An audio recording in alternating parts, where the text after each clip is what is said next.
Data centers are powering the AI boom, but concerns about their energy and water use have prompted some local and state leaders to ask, should we regulate them more closely?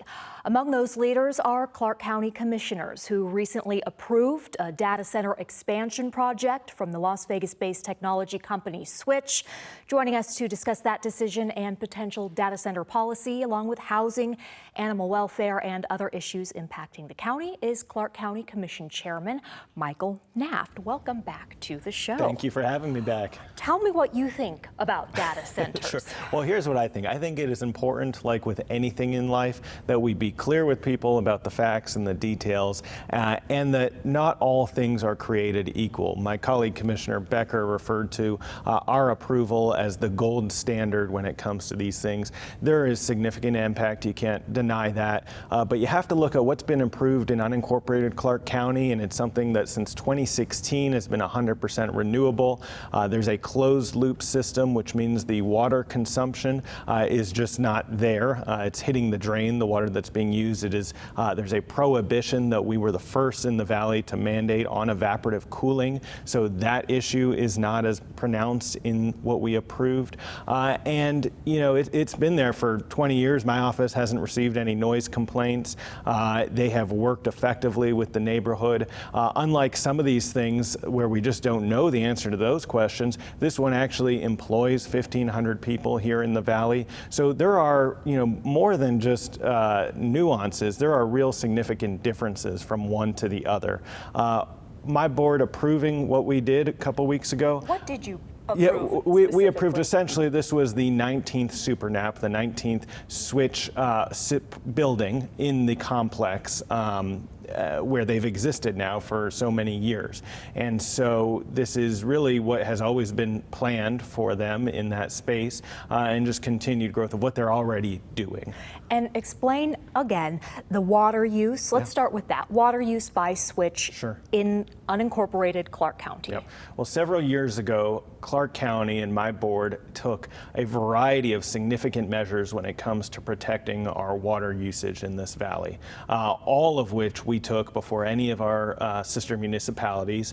Pleased to say that they have now all followed suit. But at that time, we were the first to put in a prohibition on evaporative cooling in concert with the Southern Nevada Water Authority's recommendations.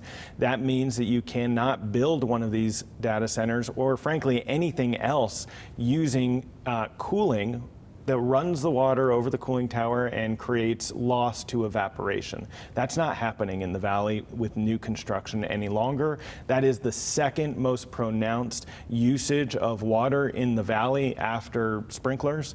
And so it's something that we tackled early on, and it's something that because of that work, this building or any other industrial use will not have.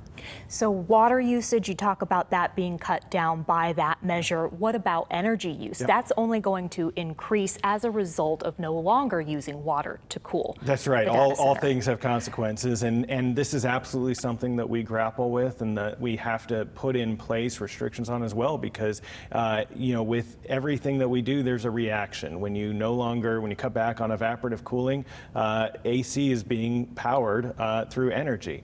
And so with the specific data center, again, everything is, you know, laser focused on the details. With that project, they had already brought in the power that frankly much of enterprise is benefiting from at the developer's cost.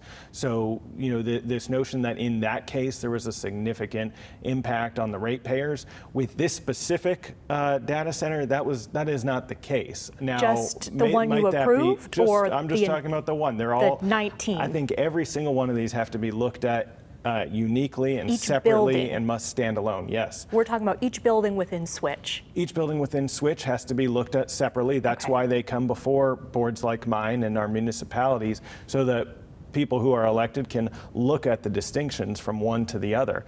But it's also why at Clark County, in response to some questions that the board raised, that I raised, and residents raised, we are going to enhance what we are doing from a land use perspective. That is really the key for us, right? I don't have authority over power. That's the Public Utilities Commission. There are things that are outside of our control, but the things that are within the control of local government, we ought to make sure that we are being as transparent as possible.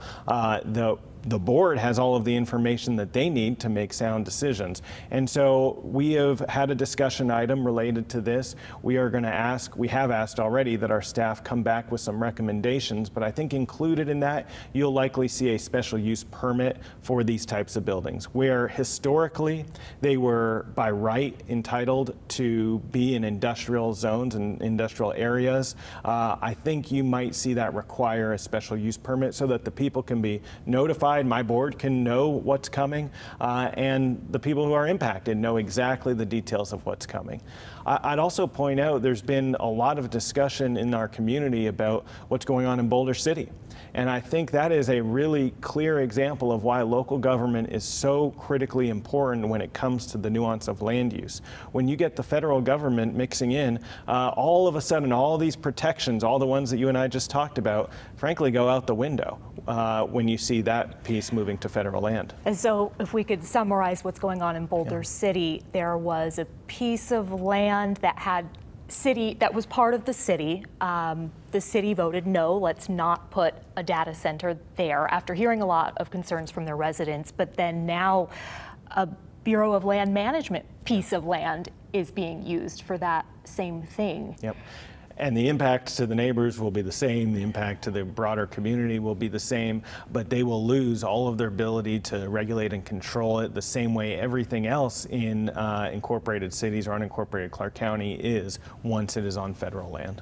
Okay, some of the concerns expressed by people at the county commission meetings is that, yes, you are saying that the water that's being used is less, and the energy that's being used is from non-renewable sources, right? But how can you prove that? These companies, do they have to make public those numbers? Well, I'll speak to it from the water reclamation perspective. We are fortunate in this valley, very fortunate, something that I get no credit for, but well before I joined the board, people put a lot of thought into how our water is going to be consumed, treated, and then repurposed. So in this case, the Clark County Water Reclamation Agency, which is essentially our sewer system, they have worked with Switch for many, many years, almost since the beginning, to get to a point where they are comfortable with what is hitting the drain. That can all be validated. That is something that the Water Rec District takes incredibly seriously and has been an important partner on. So perhaps, and by the way, when that's happening, it's hitting the drain, it's being treated, it's being repurposed, and the community is benefiting from the return tax flow credits. what about the energy use? Should these companies be required to report how much energy they are using? Should they? I think it's important, if it's going to impact ratepayers, that we know what both the benefits and the drawbacks of everything that we're approving is. Power is not something that we regulate at the local level, but would I like to see the PUC get involved and be more transparent? Absolutely. I think that's critically important as we face a time when the more we do to control our water usage, the impact is going to be on the power. Because power consumption is not in our authority, we don't get to dictate that in local government. But I will point out that the things that we can regulate and dictate have been regulated for data centers to a pretty significant degree. And I think we will continue, as staff comes back with their recommendations, to see that even expanded upon. Any timeline on when those recommendations will come I've back? asked for it to move pretty quickly. This was probably a few weeks ago that we had initial discussions and staff got direction from our board. So I think we're probably 60 days away from seeing something. Okay. What are your thoughts on their value, data centers' value to economic diversification efforts? Yeah, I would say again, you can't lump all of these things together. There are so many of these that are big centers where nobody, on two legs walks around. There aren't a lot of jobs being created. There's significant impact to our resources. And then there are some, you want to talk about the economic impact of Switch as an example. They have paid millions and millions of dollars, tens of millions of dollars into both the state and county revenue that we are able to fund the work that local government and state government does. They employ 1,500 people. I can answer for them, but does that apply to every data center out there? Absolutely not. And I think it's something that the public demands and should get accountability for. Okay, I want to move to housing. Sure. Like you just talked about, the commission has limitations on what it's able to do. And in terms of affordable housing and the creation of it, what is the county's role? Yeah, well, a couple things. One, Clark County is the social safety net provider for this entire valley, whether you're in Laughlin to Bunkerville or anywhere in between. Clark County is your regional service provider, and social safety net falls under that. Human services, social services, and in this case, affordable and then obtainable housing. On the affordable housing front, we have focused a lot of energy in sort of COVID and post-COVID days of building up our capacity of non-congregant care, expanding the number of beds that we have for, this is really emergency sheltering. Non-congregant care. Yeah, so these are not what you think of as mass shelters. So you got Catholic Charities, then you have non-congregant care. If you think of it as a sort of continuum and a stair step, as you go up the stair step from, say, Las Vegas's Courtyard to actual sheltered space and sheltered beds to more independent congregant cares, and then up to independent living. That's sort of the spectrum here that we're talking about. Okay. At the sort of end of that affordable housing spectrum, there's been more work done in the last 5 years than I would just say in the history of Clark County. You look at things like the Community Land Trust, which is a fairly innovative way that we have made sure we're not just putting people on a perpetual cycle of renting, but giving them a pathway to home ownership through financial literacy, through a fairly unique for Nevada, though this exists elsewhere in the country, this model where the local government, in this case Clark County, is the landowner in perpetuity. The real estate or the home is an asset that an individual can buy and then get the equity out of over time. And then it stays, that real estate stays in the system. And when they sell it, they can sell it to somebody else who qualifies for it. But they're able to actually get some equity out of their home and not just go from rental to rental. Wow. That's pretty innovative. For Nevada, we have over 300 units that are in the marketplace right now under that model. And so that's, one of the more innovative things that we have done as it relates to home ownership. Something that I'm particularly prideful in is the number of senior affordable units that we have put out into the inventory. I feel very strongly that no senior should have to face housing insecurity. That's kind of a fundamental thing that we should hopefully all agree that elderly people in our community don't belong on the street, and we've got to do something to help them sustain themselves in their later years.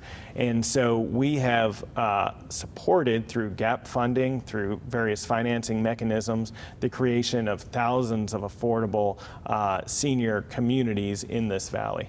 Yes, the county plays a big role in funding a lot of these projects, Yes. which are private-public partnerships. That's correct. Anything in the new legislation that was passed, the 21st Century Road to Housing Act, that will impact Clark County, even as you have zoning restrictions, for example? Well, I think it's, I'm very enthusiastic that after 30 years, our Congress has stepped up for what is the first significant housing initiative federally in that amount of time. I think that's a wonderful thing. I think it's a recognition that in local government, we need a little bit of backup in the work we're doing in affordable housing, and particularly here in Clark County, where half the people living here cannot afford a home. In the federal legislation, a lot of this will sort of crank out over a long period of time.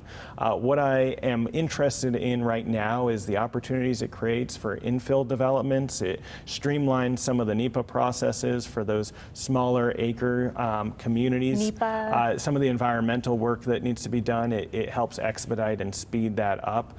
So we, in Clark County, where we have a significant land shortage, particularly large larger swaths of land, I think that may help with some redevelopment and infill development for this purpose, and that'll be a good thing. Yes, where there's infrastructure already in place. Exactly right. Right. Okay. Animal welfare. This is something near and dear to you. We had you on in the past when Clark County enacted the ban on pet stores. Now you are leading efforts for a new animal shelter? Yeah. You know, first off, I wish there was no need for an additional animal shelter. I wish there was no need for any animal shelter. We wish every animal had a safe and long-term home of their own. But the reality is our community has grown in significant ways. Nationally, you've seen capacity issues at shelter across the country, and when there's capacity issues, it creates all kinds of terrible impact. And so we've realized that we need some redundancy when it comes to our sheltering system. For many, many decades, we've had the Animal Foundation. They are located in downtown Las Vegas. They're a partnership between Las Vegas, the city, and unincorporated Clark County. But unincorporated Clark County has now decided that we are going to fund and move forward with essentially a redundant or supplemental animal shelter. It's going to be a little bit more than that, though. It's going to be a full animal resource center, not just a place where animals go and stay in perpetuity, but we're going to have a big back door to make sure that these animals are adopted and fostered out as quickly as possible. Some of the work that we've done in Title X has already had some impacts on improving length of stays at the Animal Foundation and at rescues, but we're going to make sure that that continues to apply to the Animal Resource Center, which is going to be at Jones and Post in the Southwest. And the Title X that you're talking about, that's the county ordinance that oversees animal welfare, as you told me off camera, and the big effort was microchipping, right? You've seen some good results. Yes, cracking down on backyard breeding and mandatory microchipping are two things that I think have had a significant impact on the animal population here. Microchipping is a safe and effective way to rehome animals when they're out in the field. It also has some really consequential impact on our staffing. When a animal control officer is spending an entire day transporting an animal from one part of the valley to the far other part of the valley, only to be taking that animal farther and farther away from where they were lost, it has consequences for that animal, and it has significant consequences for staff time. Microchipping is helping that, being able to hopefully rehome more animals in the field versus putting them through that lengthy transportation process will be a good thing.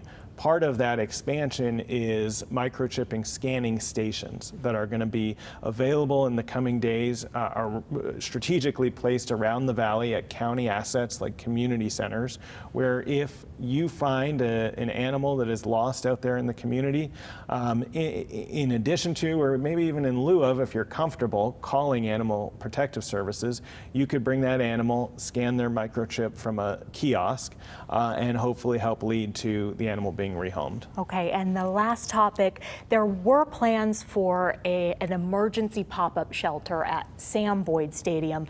That's not going to happen anymore. Why not? Yeah. Well, last February, when we were doing Title X, when we were starting to put the funding behind the Animal Resource Center, we also set aside $3 million for an emergency pop-up shelter. At the time, I thought it was a prudent approach. What we have learned since is that we really need to be dedicating all of our time and energy towards this permanent shelter. The pop-up shelter that was to be located at Sam Boyd, it ballooned in cost, and more than the cost, it didn't have any mechanism to get these animals out. It would just become a holding facility for animals in perpetuity. That doesn't help the animal, it doesn't help the population here. Making sure that we have good partners in rescues, good partners to adopt and foster out the animal is critically important in the cycle of animal sheltering and animal welfare. Those dollars that we allocated will continue to stay in a fund that if the need arises for a truly emergency situation, I'm talking about outbreaks at the existing shelter, a facility will be able to be stood up in very short order so that these animals have a place to go. But for the long-term investment and frankly, the fiscal responsibility and the responsibility to the animal population, it just didn't make sense to continue to go down that road. So that's why we decided to put all of our investment into a long-term solution. And that permanent long-term solution is expected to open 2028. 2028. Okay, Clark County Commission Chairman Michael Nath, thank you for joining Nevada Thank Week. you, and thank you for covering these important topics.